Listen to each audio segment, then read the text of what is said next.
SC రిజర్వేషన్ల వర్గీకరణపై supreme court ఇచ్చిన తీర్పుకు వ్యతిరేకంగా ఈ నెల 21న రిజర్వేషన్ బచావో సంఘర్షణ సమితి ఆధ్వర్యంలో జరిగే భారత్ బంద్ను విజయవంతం చేయాలని మాజీ ఎంపీ జీవీ హర్షకుమార్ కోరారు. రాజ్యాంగానికి వ్యతిరేకంగా జరుగుతున్న చర్యలకు నిరసనగా చేస్తున్న బంద్కు సంపూర్ణంగా సహకరించాలని కోరారు. రాజీవ్ గాంధీ కళాశాల సమావేశ హాల్లో సోమవారం ఆయన మీడియాతో మాట్లాడుతూ ఈ బంద్ నుంచి అత్యవసర సర్వీసులు మినహాయింపు ఉందని తెలిపారు. ఆర్టీసీ, రైల్వే, విద్యా సంస్థలు, కార్యాలయాలు మూసివేసి భారత్ బంద్కు సహకరించాలని కోరారు. తెలంగాణ, ఆంధ్రప్రదేశ్ ప్రభుత్వాలు ఆందోళనకారులను అడ్డుకోవడం, అరెస్టు చేయడం, గృహ నిర్బంధం చేయడం వంటి చర్యలకు పాల్పడవద్దని కోరారు. అంబేద్కర్ రాజ్యాంగంలో ఎక్కడా రిజర్వేషన్ వర్గీకరణ గురించి చెప్పలేదన్నారు. పార్లమెంట్లో ఆర్టికల్ 341ను సవరించిన తర్వాతే వర్గీకరణ చేయాలని, కానీ సుప్రీంకోర్టు ధర్మాసనం నేరుగా వర్గీకరణపై తీర్పు ఇవ్వడం సరికాదన్నారు. రాజ్యాంగాన్ని అనుసరించాలని సుప్రీంకోర్టు కేంద్ర ప్రభుత్వానికి సూచించాలని హర్షకుమార్ కోరారు. భారత్ బంద్ ప్రకటిస్తున్నాను. రిజర్వేషన్ బచావో సంఘర్షణ సమితి న్యూఢిల్లీ ఈ నెల 21వ తారీఖున భారత్ బంద్కి పిలుపిచ్చింది. ఈ భారత్ బంద్ని అందరూ సపోర్ట్ చేయాల్సిందిగా అందరినీ అభ్యర్థిస్తున్నాను. ముఖ్యంగా వర్గీకరణ వ్యతిరేక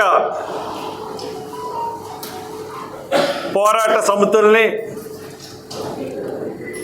ఈ వర్గీకరణ వ్యతిరేకానికి కృషి చేస్తున్న అన్ని సంఘాలని అందరినీ కూడా, ప్రతి ఒక్కరిని, మాల మహానాడులు కానీ లేకపోతే మాల సంఘాలు కానీ వీళ్ళందరినీ, అలాగే ప్రజానీకాన్ని కూడా ఈ బంద్కి సహకరించమని ప్రార్థిస్తున్నాను. ఎందువల్లంటే ఆగస్టు 1వ తారీఖున సుప్రీంకోర్టు రాజ్యాంగ ధర్మాసనం ఒక తీర్పు ఇచ్చింది. ఆ తీర్పులో రాజ్యాంగానికి ఆ తీర్పు అనుగుణంగా లేదు, రాజ్యాంగాన్ని బైపాస్ ఇచ్చి ఆ తీర్పు ఇచ్చినట్టుగా కనపడుతోంది. అది ఒక కుట్రపూరితమైన తీర్పులాగా ఈ రోజున భారతదేశం అంతా కూడా భావిస్తూ ఉంది. వర్గీకరణ సమస్య అన్నది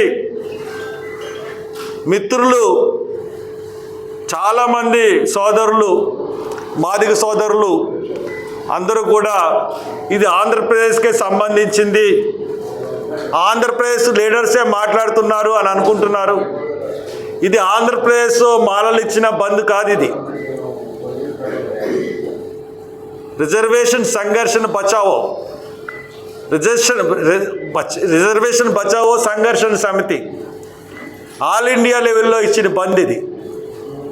అంటే ఎక్కడా కూడా భారతదేశం అంతా కూడా వర్గీకరణ వద్దనే చెప్తా ఉన్నారు. ఎందువల్లంటే అంబేద్కర్ రాసిన రాజ్యాంగంలో షెడ్యూల్ కులాలని విభజించమని కూడా ఎక్కడ చెప్పలేదు. రాజ్యాంగం 341 ఆర్టికల్లో షెడ్యూల్ కులాలని ఏమన్నా ఉంటే కలపమన్నాడు, లేదంటే అభివృద్ధి చెందితే తీసేయమన్నాడు తప్పితే ఆయన ఎక్కడా కూడా దీన్ని చెప్పలేదు. ఒకవేళ నిజంగా మీరు సుప్రీంకోర్టుకి నేను చెప్తా ఉన్నాను, మీరు ఈ తీర్పుని అనుకుంటే మీరు పార్లమెంట్కి డైరెక్షన్ ఇవ్వండి. పార్లమెంటులో రాజ్యాంగ సవరణ చేసి ఇది 341 సెక్షన్ని అమెండ్ చేసుకుని అప్పుడు దాని ప్రకారం తీర్పు ఇవ్వమని చెప్పాలి. కానీ సుప్రీంకోర్టు డైరెక్ట్గా రాజ్యాంగానికి వ్యతిరేకంగా ఈ తీర్పు ఇచ్చింది. అందువల్లే ఈ తీర్పు వల్ల మరి మొత్తం రిజర్వేషన్ అంటే షెడ్యూల్ కులాల రిజర్వేషన్కి సంబంధించి, షెడ్యూల్ తెగల రిజర్వేషన్కి సంబంధించి కోర్టులకి ఎటువంటి అధికారాలు లేవు కాబట్టి దాన్ని వెంటనే సుప్రీంకోర్టు ఆ తీర్పుని వెనక్కి తీసుకోవాలని మేము కోరుతూ ఉన్నాం. అందుకే ఈ బంద్ పిలుపు. తర్వాత ముఖ్యంగా తెలంగాణ ఆంధ్రాలోని రాష్ట్ర ప్రభుత్వాలకు విజ్ఞప్తి చేస్తూ ఉన్నాను. మీరు బంద్ విషయంలో మా పోరాటం సుప్రీంకోర్టు మీద కాబట్టి మీరు మా ఆందోళనకారులను మా యొక్క కార్యకర్తలని హౌస్ అరెస్టులు చేయడం కానీ అయితే అడ్డుకోవడం కానీ చేయకండి. మేము ముందుగానే చెప్తున్నాం, ఎమర్జెన్సీ సర్వీసెస్, అంబులెన్స్ సర్వీసెస్ కానీ, హాస్పిటల్ సర్వీసెస్ కానీ, ఇంకా ఏమైనా ఎమర్జెన్సీ సర్వీసులు ఉంటే వాటికి బంద్లో భాగస్వామ్యం ఉండదు. వాళ్ళని బంద్ నుంచి పూర్తిగా మినహాయిస్తాం. అంతేకాకుండా ఇంకా పబ్లిక్ ట్రాన్స్పోర్ట్, ఆర్టీసీ కానీ, రైల్వే కానీ అన్నీ కూడా మీరు ఆఫ్ చేయండి. వ్యాపార సంస్థలకి మేము చెప్తున్నాం, స్కూళ్ళ యాజమాన్యానికి మేము చెప్తున్నాం, భారత్ బంద్ని పూర్తిగా మీరు సహకరించండి. ఇది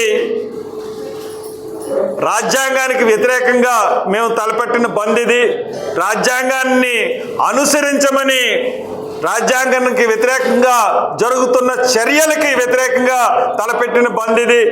రాజ్యాంగాన్ని కట్టుబడి ఉండాలి అందరూ. సుప్రీంకోర్టు, పార్లమెంటు అందరూ కూడా రాజ్యాంగానికి కట్టుబడి ఉండాలి. రాజ్యాంగాన్ని మార్చాలంటే పార్లమెంట్లో సవరణ చేయాలి. కాబట్టి ఈ బంద్ని సంపూర్ణంగా మరి సహకరించమని అందరినీ కోరుతా ఉన్నాను. సుమారు నాకు వాట్సాప్ గ్రూపులో ఒక 60-70 ఉన్నాయి అన్ని జిల్లాల నుంచి.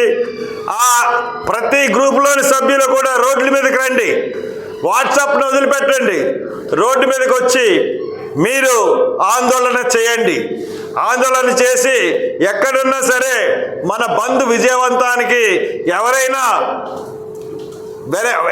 సరే ఆటంకం కలిగిస్తే తప్పకుండా వాళ్ళని అడ్డుకోండి. బంద్ను మట్టుకు సంపూర్ణంగా నిర్వహించండి. కొంతమంది ఎస్పీలకు చెప్తున్నాను, కొంతమంది డిఎస్పీలకు చెప్తున్నాను, మీరు ఆటో పర్మిషన్లు కూడా ఇవ్వట్లేదు.